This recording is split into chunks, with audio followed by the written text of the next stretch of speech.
Landing on the moon is hard. We're going back. Under this Artemis program, we're going to be sending humans to the moon for the first time since Apollo. So ahead of humans, we want to get up as much science exploration and technology experiments as possible. So CLPS starts facilitating a lot of the early science, the things we want to learn before we even send humans. CLPS stands for Commercial Lunar Payload Services, CLPS. The services part is the key element. Ordinarily, when NASA delivers a payload to the surface of the moon, they do it with a commercial partner, but NASA controls the billing of the vehicle. Now, we're buying the service of delivery of our lunar payloads to the surface of the moon. It is a delivery service, akin to a delivery service that you'd have here on Earth. NASA will provide payloads to a commercial company.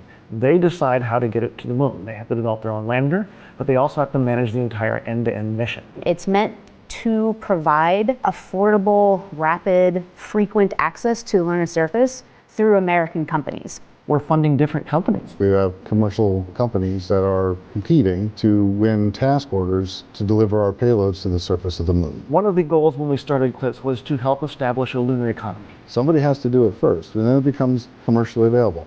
Then they're able to crank them up. Then they're able to make it more affordable. And so the lunar surface is just the next frontier for a commercial environment. But we had to acknowledge up front, all the way through the highest levels of the agency leadership, that some of them will fail. These missions may not be as successful as a traditional NASA mission. We have accepted the risk that going through this innovative approach with these commercial companies, that there could be some failures. Some of them are new companies. None of them have ever successfully landed on the surface of the moon. So they're going to learn lessons. We need to give our vendors the opportunity to learn.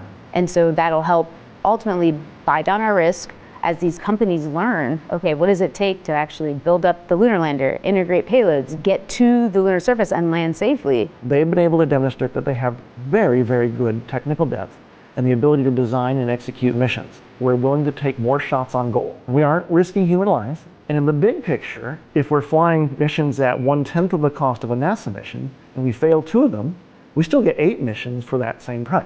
Even with 1 or 2 or 3 failures, this is still a very economical proposition. It's a risk posture which is more risk tolerant than NASA is accustomed to.